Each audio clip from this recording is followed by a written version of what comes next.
Attention, attention, la pandémie de Covid-19 n'est pas encore terminée. Le virus circule toujours. Des morts et des cas graves sont régulièrement enregistrés.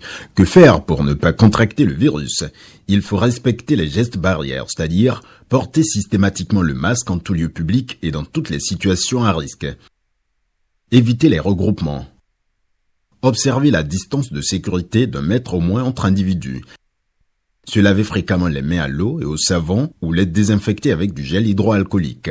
Nettoyer régulièrement les surfaces ou objets avec lesquels les mains peuvent être en contact, à savoir table, téléphone portable, poignée de porte, volant ou guidon lorsqu'on n'est pas seul à conduire les véhicules ou que les objets sont manipulés par plusieurs utilisateurs. Pour tout savoir sur l'épidémie du coronavirus au Bénin, rendez-vous sur le site web www.gouv.bj/coronavirus. Ceci est un message du gouvernement de la République du Bénin.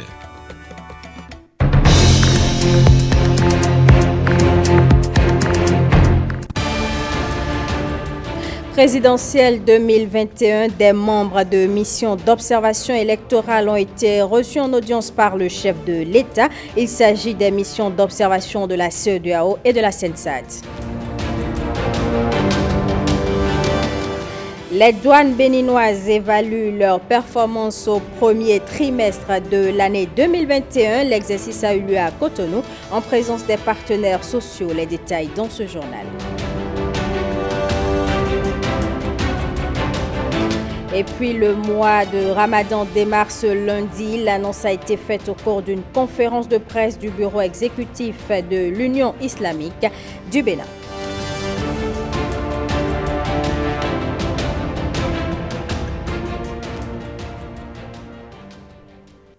Mesdames et messieurs, bonsoir et bienvenue au journal. 2 missions d'observation ont été reçues en audience par le chef de l'État. Il s'agit des missions d'observation de la CEDEAO et de la CENSAD qui ont apprécié le déroulement du scrutin présidentiel. Je vous propose de suivre les chefs des 2 délégations d'observateurs à la fin des audiences au micro de Jérôme Hongbo et de Patrick Akbelengue. Une mission d'observation, quand elle vient, elle fait des contacts avec les institutions, avec les acteurs politiques du pays, que ce soit les partis politiques, que ce soit les candidats si c'est une élection, la société civile, les institutions comme le ministère des Affaires étrangères ou les ministères ou la Sénat par exemple, pour s'enquérir de la situation, pour s'informer, parce qu'une mission d'observation aussi c'est l'information, on s'informe. C'est dans ce cadre que nous avons payé nos civilités au chef de l'État, qui est en même temps candidat, mais nous avons aussi rencontré tous les acteurs politiques, que ce soit les opposants, la majorité, pour nous faire une idée de la situation qui prévaut, en dehors de ce que l'on peut voir nous-mêmes. Nous avons constaté qu'il y avait un calme. Les gens venaient voter en toute quiétude, il n'y avait pas de brutalité. Et puis les bureaux comme tels étaient bien organisés avec un bureau constitué, d'ailleurs constitué avec une parité genre qu'il faut bien remarquer. Et ensuite composé en général de jeunes, ce qui est une bonne chose parce que ça montre l'engagement déjà de la jeunesse dans ces processus démocratiques, parce que bientôt ils seront à la gouvernance des pays. Autre chose que je dois faire remarquer, c'est que quand même les mesures barrières, notamment avec le port du masque, parce qu'il y avait des lieux où les gens devaient se rencontrer, le port des masques, même avec des masques en réserve dans les bureaux de vote, c'est quelque chose de très important. Et puis aussi les désinfectants qui étaient là. Donc voilà, donc c'est dans une ambiance de calme, ce que nous avons toujours souhaité, que ce soit dans un calme absolu. Là où nous avons pu être dans les bureaux de vote ici, tout près. Et ça s'est passé dans cette sérénité. Well, we monitored the elections Nous avons suivi le processus électoral à Cotonou, moi personnellement, et le tour que nous avons fait, nous avons constaté que professionnellement, techniquement, les élections se sont bien passées. Le matériel était à tous les bureaux de vote et les agents électoraux ont montré leurs compétences.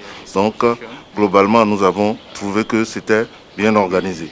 Et nous attendons le rapport de nos observateurs qui sont à l'intérieur du pays et après nous allons faire nos conclusions pour faire des recommandations au peuple béninois pour l'amélioration du processus électoral. Mais pour le moment, ce que nous avons vu est déjà bon et la CEDEAO, dans son processus d'assistance aux processus électoraux dans les États, et nous allons faire des recommandations avant de partir. C'est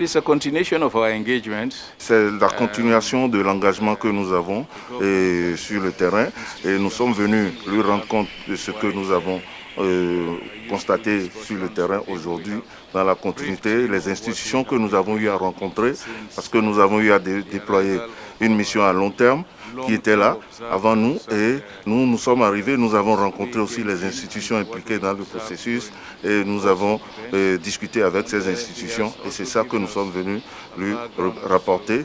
Lui aussi, il nous a présenté les réformes dans le pays, il nous a parlé des réformes, des difficultés pour obtenir ces réformes, mais il y a espoir et nous les avons encouragés dans ce sens. The process will continue to engage even after the elections. On reste avec les observateurs de la CNSAD qui ont sillonné plus de 200 postes de vote sur le territoire national. Au terme des opérations, ils décernent un satisfecit au peuple béninois et à la Sénat pour le rôle joué par chaque acteur du processus électoral. Nous reviendrons sur cet élément dans nos prochaines éditions. Après les opérations de vote, les Béninois sont dans l'attente des résultats de l'élection présidentielle qui a opposé 3 duos, Talon Talata, Jimba Runkpe et Kokwe Agossa à la Sénat. C'est la veille d'armes pour proclamer les résultats. Pour l'heure, seuls les résultats audiophoniques sont connus. On attend encore pour ce soir quelques cantines en provenance de 4 départements, l'Atakora, le Borgou, la Donga et l'Alibori pour définitivement dégager les résultats physiques en vue d'un croisement avec les données recueillies par téléphone auprès des coordonnateurs d'arrondissement. Conformément au calendrier électoral, une plénière devrait avoir lieu demain, mardi 13 avril, pour statuer et prendre une décision pour la proclamation des grandes tendances qui devraient intervenir dans la soirée de demain. Certains citoyens habitants de Tchaourou forment un recours en intervention sur la régularité du scrutin présidentiel. Les requérants estiment que les opérations de vote ne se sont pas déroulées de façon régulière sur toute l'étendue du territoire national. Ils sollicitent de la Cour constitutionnelle la suspension du scrutin, l'annulation et la reprise de l'élection présidentielle. On écoute le président de la Cour constitutionnelle, Joseph Djogbenou, au micro de Ghislain Boga et de Wenceslas Aroyman. Sur la question de la demande de suspension du déroulement du scrutin, le rapporteur recommande à la Cour de dire qu'il n'y a pas lieu de suspendre le scrutin du 11 avril 2021. Sur la demande d'annulation du scrutin du 11 avril 2021, le rapporteur recommande à la Cour qu'il y a lieu de dire que dans les circonscriptions électorales et les localités dans lesquelles le scrutin ne s'est pas déroulé, la Commission électorale nationale autonome ne prendra pas en compte la participation à l'élection. Je recommande à la Cour donc de statuer dans ce sens. Et puis après les opérations de vote hier, les membres du parti UDBN se sont retrouvés dans leur quartier général à Cotonou. En présence de la présidente du parti, ils se sont connectés à la Sénat via la télévision nationale pour scruter les informations en lien avec la présidentielle. Koudous Abdoulaye. Le compte rendu de Jérôme Marumbo. Attention soutenue. Branché sur l'émission La Nuit électorale, animée sur la télévision nationale, au soir de ce scrutin du 11 avril. L'actualité électorale est surveillée comme le lait sur le feu à l'UDBN. Pas de répit. Claudine Afiavi Prudencio, entouré des siens, dans son QG fouille du regard tout ce qui sort de la Sénat. Nous avons suivi tout à l'heure le président de la Sénat à la télé sur l'ORTP. Il a dit que sur 546 arrondissements, il y a eu 530 arrondissements qui ont voté, excusez-moi. Mais c'est une fierté. Les 16 arrondissements qui n'ont pas voté sont insignifiants. Si ces arrondissements pouvaient voter, ce serait bien, mais bon, comme ils ont préféré ne pas le faire, ce n'est pas grave. Nous avançons. Avancez surtout avec sérénité. Dans un Bénin indivisible qui amorce la pente du développement, souhaite la présidente de l'UDBN, satisfaite du déroulement du scrutin. Ce scrutin a eu lieu sans violence et nous sommes très satisfaits. Sentiment partagé par les autres membres du parti. La femme, lorsqu'elle se mêle de quelque chose, il y a toujours la paix qui suit. Il y a toujours une belle victoire qui s'ensuit. Ça n'a pas manqué d'être au rendez-vous de ce jour, 11 avril. Une longue soirée du 11 avril à l'UDBN pour partager la joie de ce scrutin conduit à bon port. L'ambiance est à l'assurance puisque vous sentez et vous constatez au visage de tout le monde que c'est déjà la joie. Et je l'avais prédit qu'au soir du 11 avril, que la joie sera totale. Et c'est le cas puisque le scrutin a eu lieu. Ça a été sécurisé et puis bon, nous attendons maintenant les tendances. En entendant ce verdict de la Sénat, l'UDBN savoure un atterrissage en douceur. On prend à présent la direction du département des Collines. Plusieurs cadres sont revenus dans leur localité d'origine pour accomplir leurs devoirs civiques. On les écoute au terme du vote au micro de William Tchoki, Simon Vignon et Christian Quenom. Vous voyez, donc, nous, à 16h, on a fait le vote. Et partout sur l'étendue du territoire national, jusqu'à Malanville, Ngogounou, Banikwara, Porga, Natitengu, Bukumbe, Irakondi, côté Semekrake, Cotonou, le littoral, nous devons nous comporter de la même façon qui, à mon avis, me semble exemplaire. C'est ça qui crédibilise notre pays. Nous ne votons pas pour un candidat, mais nous votons pour notre pays. Comment ça va? Dans la commune de Dassa, ici, je viens de faire le constat que tous les postes ont pu ouvrir avec au plus tard 15-20 minutes de retard. Ce qui est déjà un espoir. La deuxième chose, il n'y a pas eu la pluie d'hier, malheureusement pour un agronome. Je leur souhaitais la pluie, mais il n'y a pas eu la pluie. Donc, les gens sont sortis très tôt pour aller voter. Les derniers qui sont allés à l'église commencent maintenant par venir. J'espère que d'ici 14 heures, ça sera plié, ici au moins. La paix, la tranquillité, ça se passe sans heurte. Nous avons aussi pris les dispositions pour faire transporter les urnes des régions les plus reculées vers les arrondissements. J'ai l'espoir que tout va se passer très bien.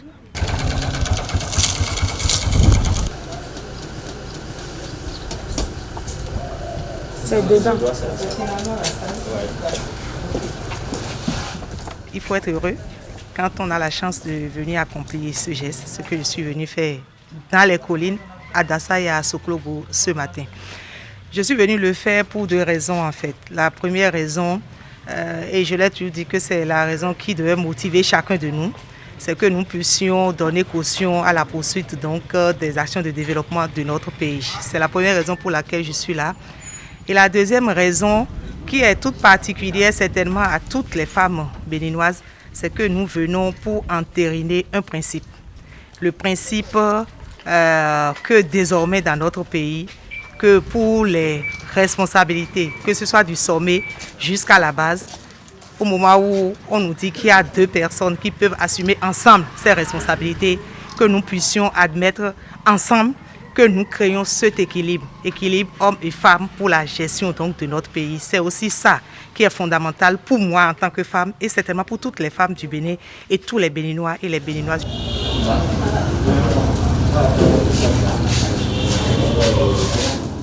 Moi, ti moi dibo. O dunam pipo. Ti cha e kunu kunche. Cha wa dibo lakpe o. A ko se dibo lakpe o titi mu dale. Ti e ko dayo funi, ti e ko gbire. E ko fa albarika wa.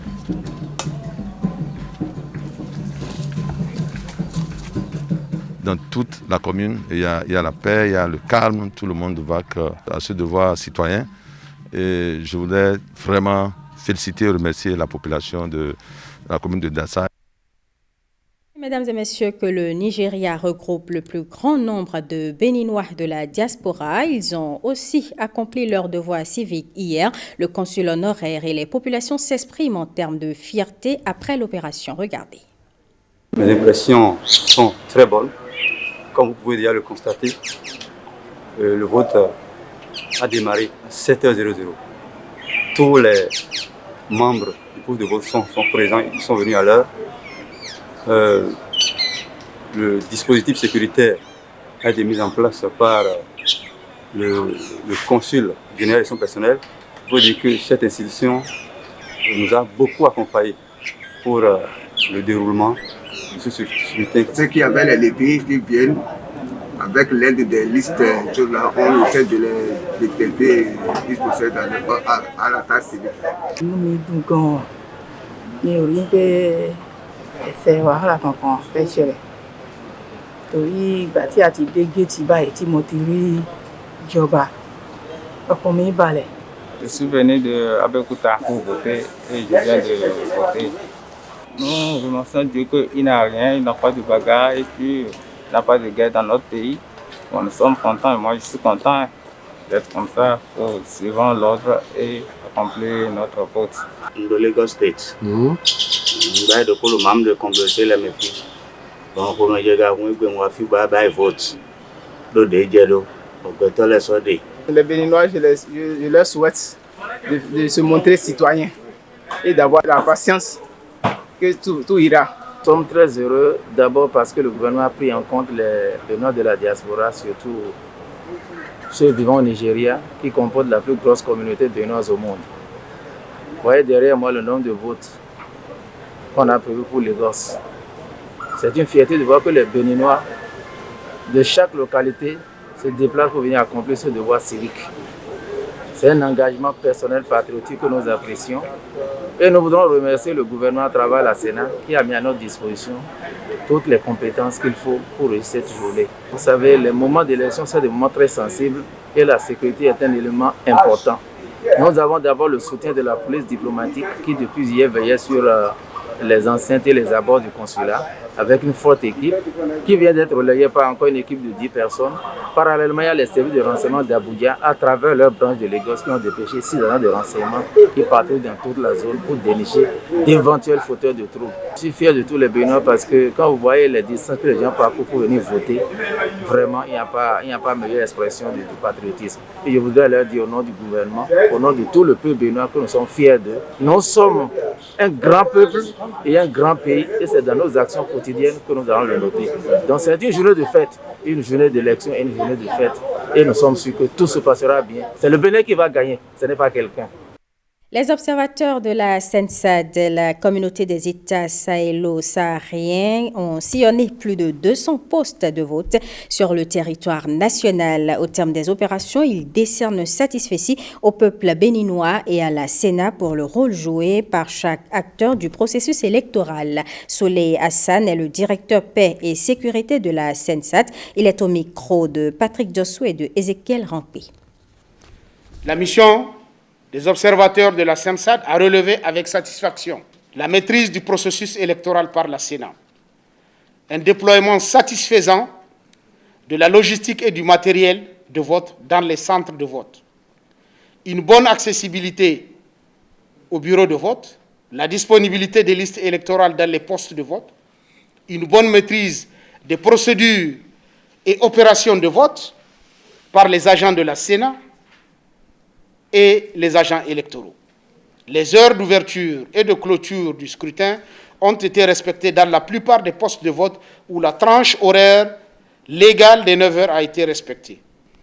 La présence dans les postes de vote du matériel et des documents électoraux exigés par la loi électorale.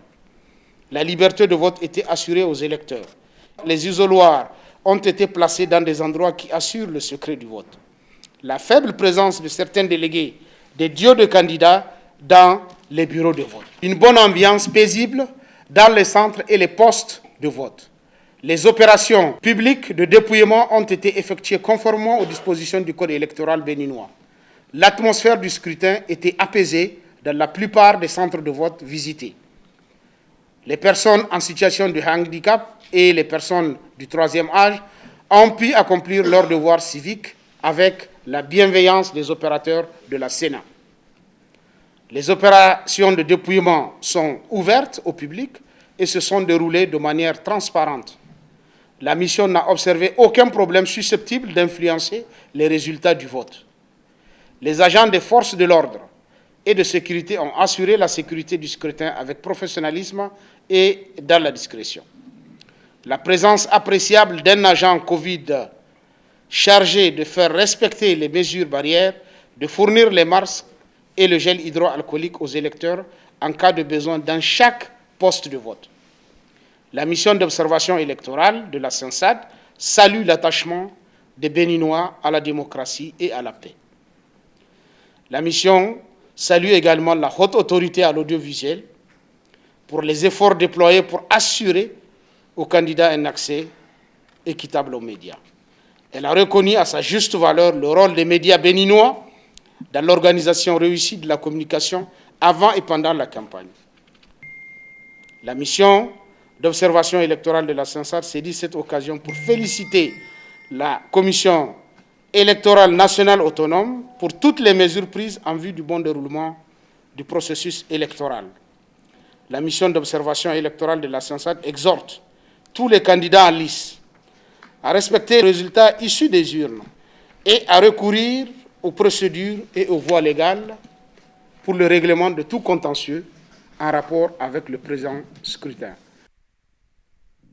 Élection présidentielle au Bénin, 24 heures après l'événement, quelle ambiance a prévalu dans le Koufo? Jean-Claude Detims, Jules Akoikou et Patrice Rouillet ont fait le constat. Regardez. Au lendemain de la présidentielle, le département du Koufo est dominé par son calme habituel. Ici, c'est un début de semaine comme les autres.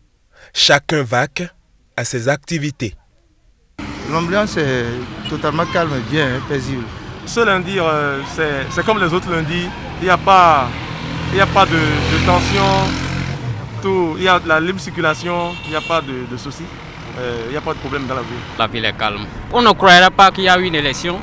C'est calme. C'est ça que nous souhaitons. L'élection de ce 11 avril n'est pas au cœur des débats ce lundi, mais les résultats préoccupent tout de même. Nous attendons les résultats. Avec confiance, ils sortiront sans problème. Moi, en tant que citoyen, la seule chose que j'espère, c'est le résultat. Que le meilleur sorte. On attend le résultat définitif. C'est ça qu'on attend, oui. Encore quelques jours de patience et cette attente légitime sera comblée. Et dans le cadre de la présidentielle, la mission de la Conférence des Églises d'Afrique félicite le gouvernement et la Sénat pour l'organisation. Selon le rapport présenté par la mission qui a sillonné plusieurs communes, il n'y a pas eu de dysfonctionnement majeur. À part quelques cas d'électeurs mal orientés, les membres de la mission ont aussi fait quelques recommandations. À l'issue de leur mission, les principaux constats faits sur le terrain peuvent se résumer comme suit. 1. La plupart des centres de vote visités ont ouvert entre 7h et 7h30 et donc sans grand retard. 2. Tous les agents électoraux étaient en place avec le matériel requis. 3. En ce qui concerne les représentants des candidats, ceux du duo Talon-Talata étaient présents partout, tandis que ceux des deux autres duos ne se trouvaient que dans une partie des centres observés. Assez timide au début de la matinée, l'affluence des électeurs s'est accrue significativement à partir de 11 heures pour se stabiliser à un niveau correct en début d'après-midi. 5. Partout, les opérations de vote se sont déroulées dans le calme et la sérénité, sous la protection discrète des agents de force, de défense et de sécurité. 6. En général, il n'a pas été constaté de dysfonctionnement majeur, à part de rares cas d'électeurs mal orientés dans l'identification de leur poste de vote ou n'ayant pas retrouvé leur nom sur la liste électorale. 7. Aussitôt le vote terminé, la phase de dépouillement a immédiatement suivi sous le regard des populations présentes sur les lieux et des observateurs sans aucune contestation. Au vu de ce qui précède, la mission d'observation félicite le gouvernement et le Sénat du Bénin pour l'organisation quasi parfaite de ce premier tour de l'élection présidentielle. La mission recommande aux instances nationales en charge de l'organisation des élections de communiquer davantage à l'avenir en direction des électeurs en ce qui concerne l'actualisation des listes électorales ainsi que sur la localisation des bureaux de vote. Et puis l'élection présidentielle a alimenté les colonnes de tous les quotidiens parus ce lundi. Dans l'ensemble, les journaux évoquent un scrutin pacifique. La revue de presse est présentée par Lénaï Kagwasaou. Présidentielle du 11 avril, la Sénat relève le pari de l'organisation. C'est la principale information à la une de Fraternité qui rapporte que les électeurs ont exprimé librement leur choix dans la plupart des communes et que le scrutin s'est déroulé sans heurts. Dans une interview accordée au quotidien de Ménotin, le président de la Commission électorale nationale autonome affirme que les opérations ont pu démarrer dans la majorité des postes de vote à l'heure indiquée et n'ont pas connu de retard important, même dans la partie septentrionale de notre pays. C'est dire que dans l'ensemble, ce 11 avril 2021, les 4 958 850 Béninois attendus aux urnes avaient la possibilité d'exprimer leur suffrage dans les 15 531 postes de vote. Mais Emmanuel Tiandio explique, le vote n'a pas eu lieu dans 16 arrondissements sur 546 au total. Les populations de certains arrondissements de Tchaourou, Banté, Savé et Parakou n'ont pas pu voter. Malgré tous nos efforts pour permettre au vote d'avoir lieu, les conditions n'étaient pas réunies pour y arriver, déplore-t-il. Mais à en croire le président de la Sénat, ces quelques irrégularités n'entachent en rien la validité du scrutin. Dans la même veine, le quotidien du service public, La Nation, évoque le pari d'un scrutin dans le calme tenu et fait revivre l'ambiance du vote avec ses correspondants dans les 12 départements du Bénin.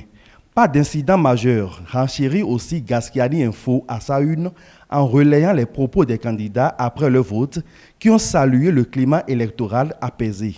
Un scrutin pacifique aussi salué par les observateurs de la CEDEAO, rapporte l'événement précis.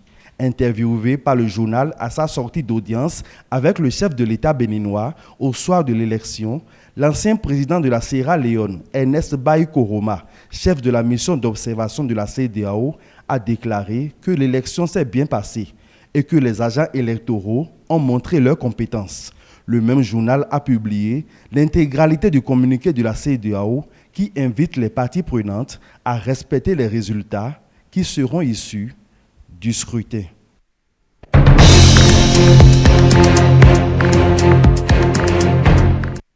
Intéressons-nous à présent à la séance de restitution des performances enregistrées au premier trimestre de l'année 2021 par les douanes béninoises, des performances qui ont été évaluées par les disciples de Saint-Mathieu et leurs partenaires sociaux. Axel Dancy.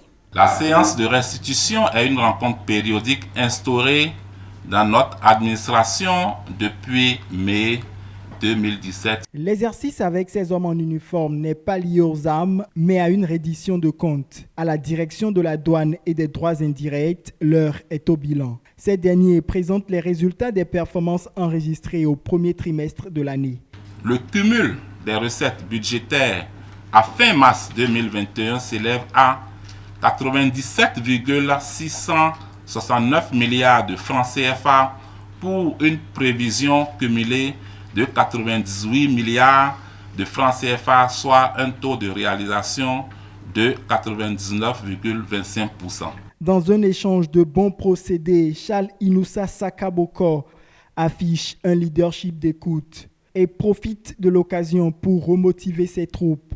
Je rappelle, en comparant ce résultat à celui de la même période de l'année 2020, qui s'élevait à 81 milliards, on note une augmentation des recettes de plus de 17 milliards 500 millions. Je vous demande vraiment de vous applaudir. Et si la douane a pu enregistrer ses performances, c'est aussi grâce à ses partenaires sociaux. Le département VCC, c'est notre service d'évaluation et de classification. Et nous accueillons dans ce département 3 agents de la douane, dont le colonel Midjrokan, et donc 2 autres éléments qui sont avec lui permanemment chez nous.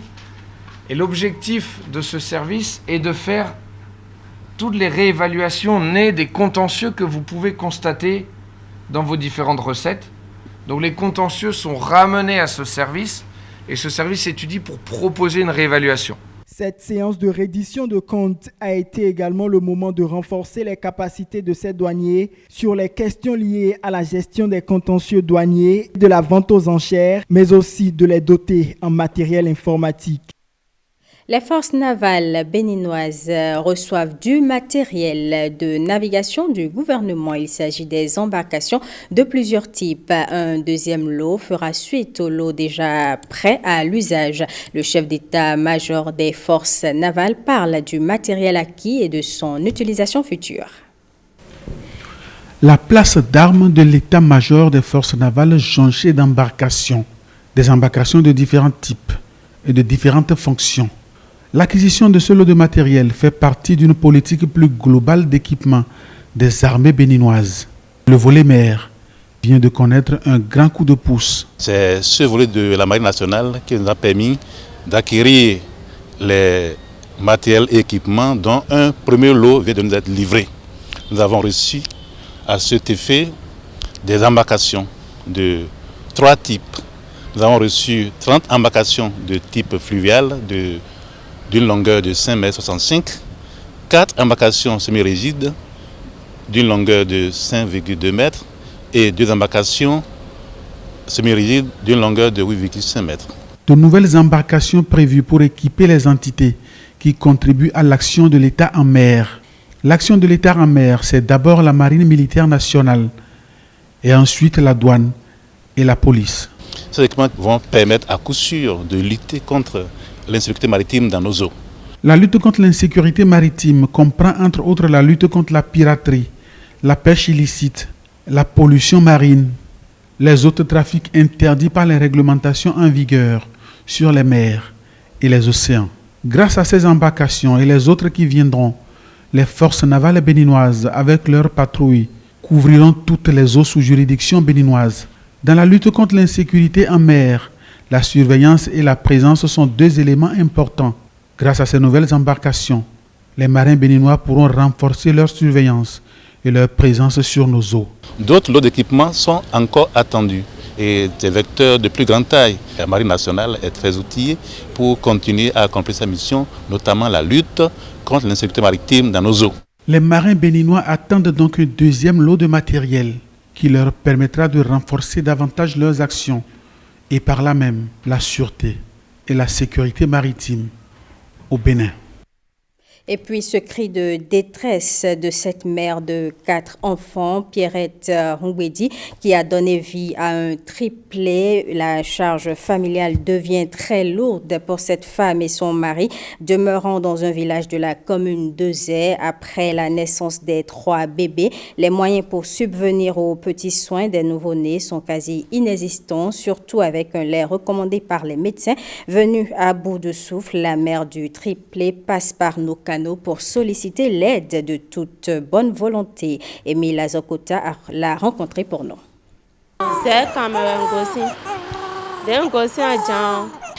J'ai quitté Adjan, un village de la commune de Zé.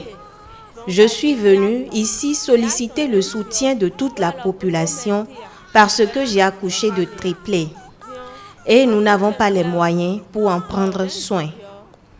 Après la naissance des 3 bébés, j'ai perdu connaissance et ce sont les voisines qui s'occupaient des enfants.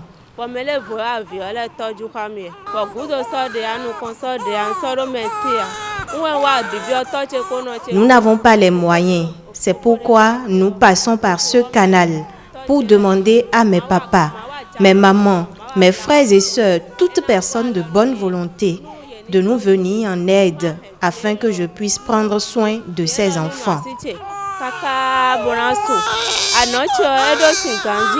Un autre problème que j'ai, c'est que mes seins n'ont pas assez de lait pour nourrir les bébés. Donc les médecins m'ont prescrit un lait qui coûte 6 000 francs et qui finit en 3 jours. Même si on m'appelle à n'importe quel endroit, je suis prête à me déplacer pour venir chercher. Pour me joindre, vous pouvez appeler le numéro de mon mari qui est le 60 22 63 51. Que Dieu vous bénisse. Merci à vous. 60 22 63 51.